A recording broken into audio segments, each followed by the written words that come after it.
ನಮಸ್ಕಾರ ಸ್ನೇಹಿತರೆ, ನಾವು ನಿಮ್ಮ ಪ್ರೀತಿಯ ಶ್ರೀಕಾಂತ್. ಸ್ನೇಹಿತರೆ, ಇವತ್ತು ನಾವು ವಿಜ್ಞಾನದ ಮೇಲೆ ಕೇಳುವಂಥ ಕೆಲವೊಂದು ಪ್ರಶ್ನೆಗಳ ಬಗ್ಗೆ ಚರ್ಚೆ ಮಾಡೋಣ. ಯಾಕಂದರೆ ಯಾವುದೇ ಎಕ್ಸಾಮ್ ಬರಲಿ ಅದರಲ್ಲಿ ವಿಜ್ಞಾನದಿಂದ 12ರಿಂದ 10 ಕ್ವಶನ್ ಕೇಳ್ತಾನೆ. ಆದ್ದರಿಂದ ಇವತ್ತಿನ ಕ್ಲಾಸ್ ಭಾಳ ಇಂಪಾರ್ಟೆಂಟ್ ಇದೆ. ದಯವಿಟ್ಟು ಯಾರು ವಿಡಿಯೋನ ಸ್ಕಿಪ್ ಮಾಡದೆ ಕೊನೆವರೆಗೂ ನೋಡಿ.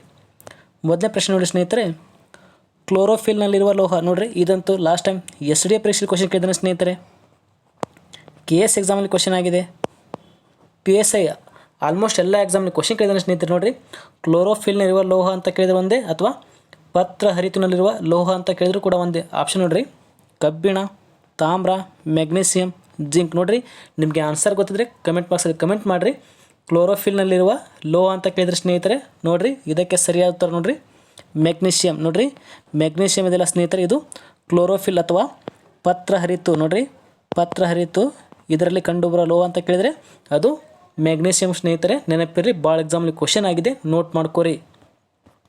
ನಂತರ ನೋಡಿ ಸ್ನೇಹಿತರೆ, ಮನುಷ್ಯನ ಯಾವ ಅಂಗದ ಕಾಯಿಲೆಗೆ ಡಯಾಲಿಸಿಸ್ ಚಿಕಿತ್ಸೆ ಮಾಡುತ್ತಾರೆ. ನೋಡಿರಿ, ಇದು KS ಇಂದ ಹಿಡಿದು PC ವರೆಗೂ ಎಲ್ಲ ಎಕ್ಸಾಮ್ಲಿ ಕ್ವಶನ್ ಕೇಳಿದ್ದಾರೆ. ನೋಡಿರಿ, ಮನುಷ್ಯನ ಯಾವ ಅಂಗದ ಕಾಯಿಲೆಗೆ ಡಯಾಲಿಸಿಸ್ ಚಿಕಿತ್ಸೆ ಮಾಡುತ್ತಾರೆ. ನಿಮಗೆ ಆನ್ಸರ್ ಗೊತ್ತಿದ್ರೆ ಕಮೆಂಟಲ್ಲಿ ಕಮೆಂಟ್ ಮಾಡಿರಿ. ನೋಡಿರಿ, ಹೃದಯ, ಶ್ವಾಸಕೋಶಗಳು, ಮೂತ್ರಜನಕಾಂಗ, ಪಿತ್ತಜನಕಾಂಗ. ನೋಡಿರಿ ಸ್ನೇಹಿತರೆ, ಡಯಾಲಿಸಿಸ್ ಚಿಕಿತ್ಸೆ ಮನುಷ್ಯನಿಗೆ ಮಾಡುವುದು. ನೋಡಿರಿ ಸ್ನೇಹಿತರೆ, ಇದಕ್ಕೆ ಸರಿಯಾದ ಉತ್ತರ ನೋಡಿರಿ ಮೂತ್ರಜನಕಾಂಗ. ನೋಡಿರಿ, ಮೂತ್ರಜನಕಾಂಗಕ್ಕೆ ಸಮಸ್ಯೆಗೆ ಮಾನವನಿಗೆ ಡಯಾಲಿಸಿಸ್ ಚಿಕಿತ್ಸೆ ಮಾಡುತ್ತಾರೆ. ಇದು ಭಾಳ ಎಕ್ಸಾಮ್ಲಿ ಕ್ವಶನ್ ಕೇಳಿದ್ದಾರೆ, ಆದ್ದರಿಂದ ಈ ಕ್ವಶನ್ ಕೂಡ ಇಂಪಾರ್ಟೆಂಟ್ ಆಗುತ್ತೆ, ನೋಟ್ ಮಾಡ್ಕೋರಿ. ನಂತರ ನೋಡಿರಿ, ಹತ್ತಿಯ ಮುಖ್ಯ ಘಟಕಾಂಶ ಯಾವುದು. ನೋಡಿರಿ, ಇದು ಲಾಸ್ಟ್ ಟೈಮ್ PSI ಎಕ್ಸಾಮಲ್ಲಿ ಕ್ವಶನ್ ಕೇಳಿದಾನೆ ಸ್ನೇಹಿತರೆ. ನೋಡಿರಿ, PSI PC ಎಕ್ಸಾಮಲ್ಲಿ ಕ್ವಶನ್ ಆಗಿದೆ. ನೋಡಿರಿ, ಹತ್ತಿಯ ಮುಖ್ಯ ಘಟಕಾಂಶ ಯಾವುದು. ಆಪ್ಷನ್ ನೋಡಿರಿ, ಪಿಷ್ಟ, ಸೆಲ್ಯುಲೋಸ್, ಪಾಲಿಸ್ಟರ್, ಅಮೈನೋ ಆಮ್ಲಗಳು. ನೋಡಿರಿ, ನಿಮಗೆ ಆನ್ಸರ್ ಗೊತ್ತಿದ್ದರೆ ಕಮೆಂಟ್ ಮಾಡಿರಿ. ಹತ್ತಿಯ ಮುಖ್ಯ ಘಟಕಾಂಶ ಯಾವುದು. ನೋಡಿರಿ ಸ್ನೇಹಿತರೆ, ಇದಕ್ಕೆ ಸರಿಯಾದ ನೋಡಿರಿ ಸೆಲ್ಯುಲೋಸ್. ನೋಡಿರಿ, ಸೆಲ್ಯುಲೋಸ್ ಇದೆಲ್ಲ ಇದು ಹತ್ತಿಯ ಒಂದು ಪ್ರಮುಖವಾದ ಮುಖ್ಯ ಘಟಕಾಂಶವಾಗಿದೆ. ಇದು ಭಾಳ ಎಕ್ಸಾಮ್ಲಿ ಕ್ವಶನ್ ಕೇಳಿದ್ದಾರೆ, ಇದು ಕೂಡ ಇಂಪಾರ್ಟೆಂಟ್ ಆಗುತ್ತೆ, ನೋಟ್ ಮಾಡ್ಕೋರಿ. ನಂತರ ನೋಡಿರಿ, ಮನುಷ್ಯರಲ್ಲಿ ಸಾಮಾನ್ಯವಾಗಿ ನಾಡಿ ಬಡಿತ ಅಥವಾ ನಮ್ಮ ಹೃದಯ ಬಡಿತ ನಿಮಿಷಕ್ಕೆ ಎಷ್ಟು ಬಾರಿ ಬಡಿತು ಅಂತ ಭಾಳ ಎಕ್ಸಾಮ್ಲಿ ಕ್ವಶನ್ ಕೇಳಿದಾನೆ ಸ್ನೇಹಿತರೆ. ಆಪ್ಷನ್ ನೋಡಿರಿ, ನಿಮಿಷಕ್ಕೆ ಸುಮಾರು 36 ಬಡಿತ, 72 ಬಡಿತ, 144 ಬಡಿತ, 128 ಬಡಿತ. ನೋಡಿರಿ, ನಿಮಗೆ ಆನ್ಸರ್ ಗೊತ್ತಿದ್ರೆ ಕಮೆಂಟ್ ಬಾಕ್ಸಲ್ಲಿ ಕಮೆಂಟ್ ಮಾಡಿರಿ. ನೋಡಿರಿ, ಮನುಷ್ಯರಲ್ಲಿ ಸಾಮಾನ್ಯವಾಗಿ ನಾಡಿ ಬಡಿತ ಅಥವಾ ನಮ್ಮ ಹೃದಯ ಬಡಿತ ನಿಮಿಷಕ್ಕೆ ಎಷ್ಟು ಬಾರಿ ಬಡಿಯುತ್ತದೆ ಅಂತ ಭಾಳ ಎಕ್ಸಾಮ್ಲಿ ಕ್ವಶನ್ ಕೇಳಿದಾನೆ ಸ್ನೇಹಿತರೆ.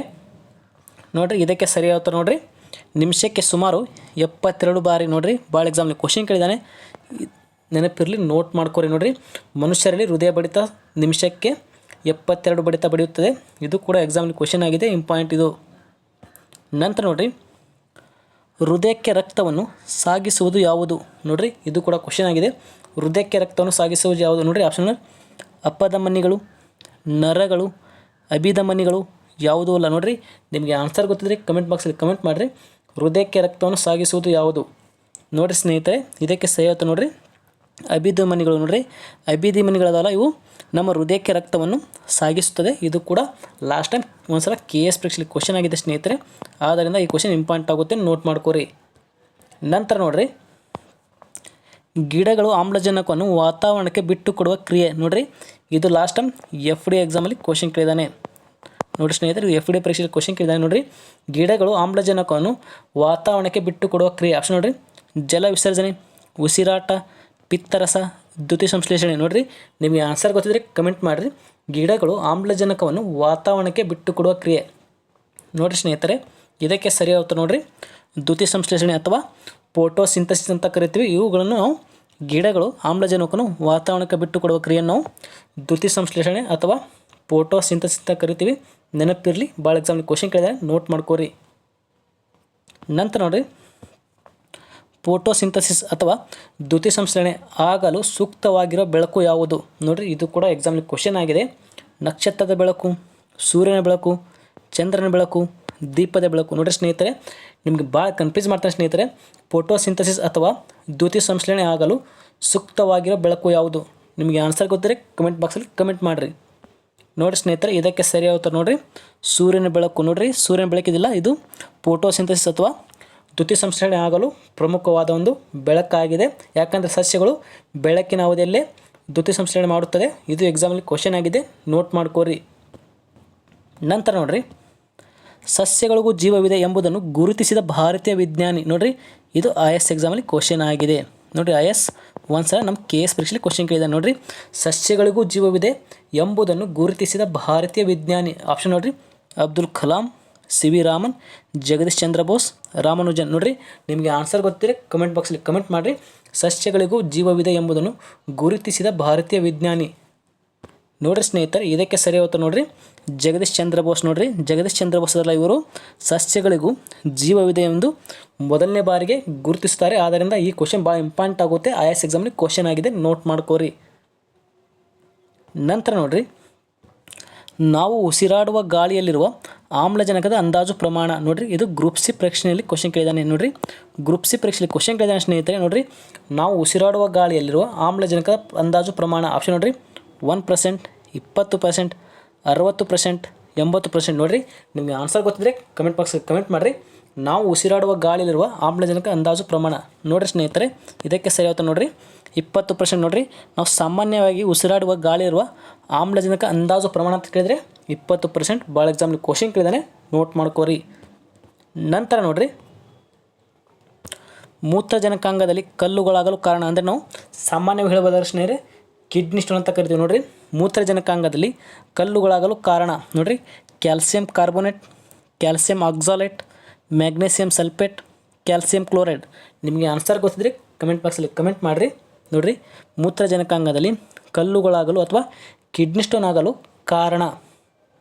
ನೋಡಿರಿ ಸ್ನೇಹಿತರೆ, ಇದಕ್ಕೆ ಸರಿ ಉತ್ತರ ನೋಡಿರಿ, ಕ್ಯಾಲ್ಸಿಯಂ ಆಕ್ಸಾಲೇಟ್. ನೋಡಿರಿ, ಕ್ಯಾಲ್ಸಿಯಂ ಆಕ್ಸಾಲೇಟ್ ಇದು ನಮ್ಮ ಮೂತ್ರಜನಕಾಂಗದಲ್ಲಿ ಕಲ್ಲುಗಳಾಗಲು ಪ್ರಮುಖವಾದ ಒಂದು ಕಾರಣವಾಗುತ್ತದೆ. ಇದು ಕೂಡ ಎಕ್ಸಾಮ್ಲಿ ಕ್ವಶನ್ ಕೇಳಿದರೆ ನೋಟ್ ಮಾಡ್ಕೋರಿ.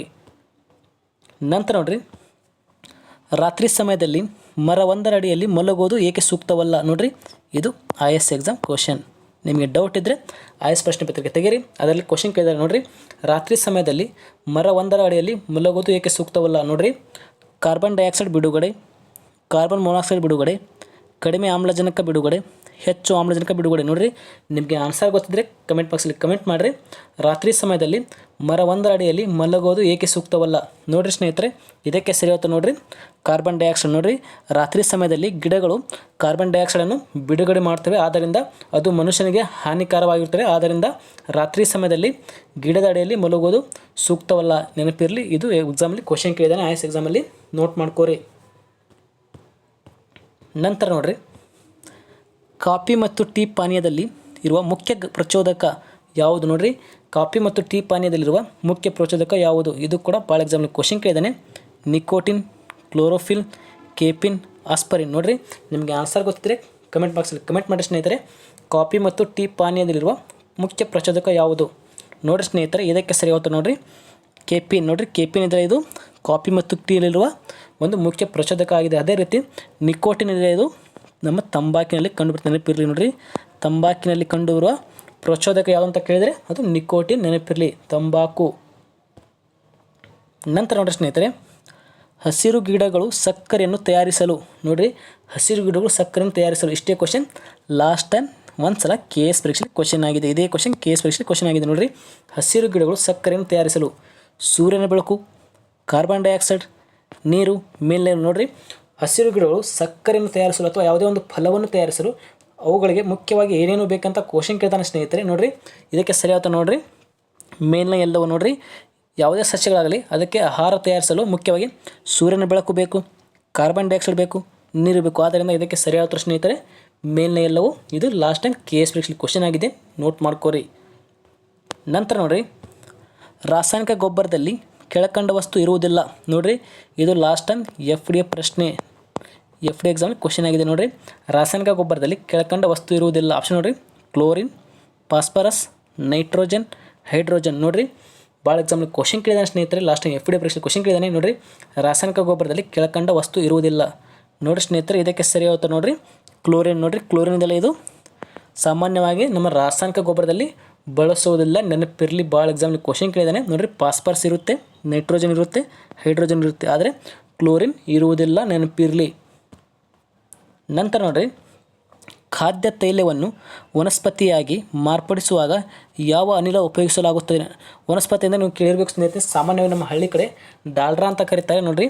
ಅದನ್ನು ನಾವು ಖಾದ್ಯ ತೈಲವನ್ನು ವನಸ್ಪತಿಯಾಗಿ ಮಾರ್ಪಡಿಸುವಾಗ ಯಾವ ಅನಿಲ ಉಪಯೋಗಿಸಲಾಗುತ್ತದೆ? ಇದು KS ಪ್ರಶ್ನೆ ಸ್ನೇಹಿತರೆ. ನೋಡಿರಿ, ಇದು KS ಎಕ್ಸಾಮಲ್ಲಿ ಕ್ವಶನ್ ಕೇಳಿದಾನೆ. ಆಪ್ಷನ್ ನೋಡಿರಿ, carbon dioxide, hydrogen, oxygen, nitrogen. ನೋಡಿರಿ, ನಿಮಗೆ ಆನ್ಸರ್ ಗೊತ್ತಿರಿ ಕಮೆಂಟ್ ಬಾಕ್ಸಲ್ಲಿ ಕಮೆಂಟ್ ಮಾಡಿರಿ. ನೋಡಿರಿ ಸ್ನೇಹಿತರೆ, ಇದಕ್ಕೆ ಸರಿಯಾದ ನೋಡಿರಿ ಹೈಡ್ರೋಜನ್. ನೋಡಿರಿ, ಹೈಡ್ರೋಜನ್ ಸಾಮಾನ್ಯವಾಗಿ ಖಾದ್ಯ ತೈಲವನ್ನು ವನಸ್ಪತಿಯಾಗಿ ಮಾರ್ಪಡಿಸುವಾಗ ಬಳಸುತ್ತಾರೆ. ಭಾಳ ಎಕ್ಸಾಮಲ್ಲಿ ಕ್ವಶನ್ ಕೇಳಿದಾನೆ, ನೋಟ್ ಮಾಡ್ಕೋರಿ. ನಂತರ ನೋಡಿರಿ, ನೆಪ್ರಾಲಜಿ ಇದಕ್ಕೆ ಸಂಬಂಧಿಸಿದಂತೆ. ನೋಡಿರಿ, ಇದು ಕೂಡ ಕ್ವಶನ್ ಆಗಿದೆ.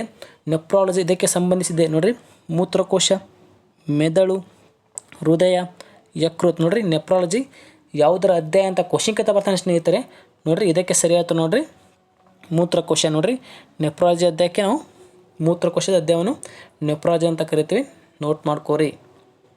ನಂತರ ನೋಡಿರಿ, ಮಾನವನ ದೇಹದ ಯಾವ ಭಾಗದಲ್ಲಿ ಫ್ಲೋರಾ ಕಂಡುಬರುತ್ತದೆ? ಅಂದರೆ ಫ್ಲೋರಾ ಎಂಬ ಒಂದು ಕಾಯಿಲೆ ಮಾನವನ ಯಾವ ಭಾಗದಲ್ಲಿ ಕಂಡುಬರುತ್ತದೆ ಅಂತ ಭಾಳ ಎಕ್ಸಾಮ್ಲಿ ಕ್ವಶನ್ ಕೇಳಿದ್ದಾನೆ.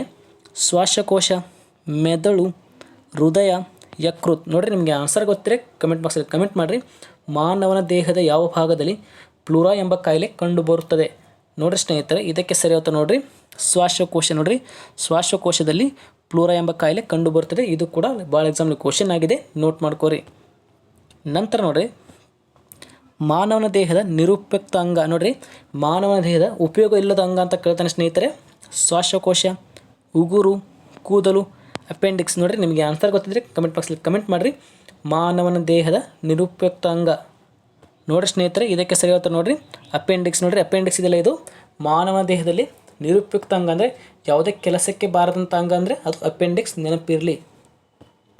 ನಂತರ ನೋಡಿರಿ, ಆಸ್ಪರಿನ್ ಒಂದು ನಿದ್ದಾ ಮಾತ್ರೆ, ಮಾದಕ ದ್ರವ್ಯ, ನೋವು ನಿವಾರಕ ಯಾವುದೂ ಅಲ್ಲ. ನೋಡಿರಿ, ನಿಮಗೆ ಆನ್ಸರ್ ಗೊತ್ತಿದ್ರೆ ಕಮೆಂಟ್ ಬಾಕ್ಸಲ್ಲಿ ಕಮೆಂಟ್ ಮಾಡಿರಿ. ಆಸ್ಪರಿನ್ ಒಂದು. ನೋಡಿರಿ, ಲಾಸ್ಟ್ ಟೈಮ್ PC ಅಂದರೆ ಪೊಲೀಸ್ ಕಾನ್ಸ್ಟೇಬಲ್ ಪರೀಕ್ಷೆಯಲ್ಲಿ ಕ್ವಶನ್ ಕೇಳಿದ್ದಾನೆ ಸ್ನೇಹಿತರೆ. ನೋಡಿರಿ, ಇದಕ್ಕೆ ಸರಿಯಾದ ನೋಡಿರಿ ನೋವು ನಿವಾರಕ. ನೋಡಿರಿ, ಆಸ್ಪರಿನ್ ಒಂದು ನೋವು ನಿವಾರಕಕ್ಕೆ ಉತ್ತಮ ಉದಾಹರಣೆಯಾಗಿದೆ. ಇದು ಕೂಡ ಕ್ವಶನ್ ಆಗಿದೆ ಭಾಳ ಎಕ್ಸಾಮಲ್ಲಿ, ನೋಟ್ ಮಾಡ್ಕೋರಿ.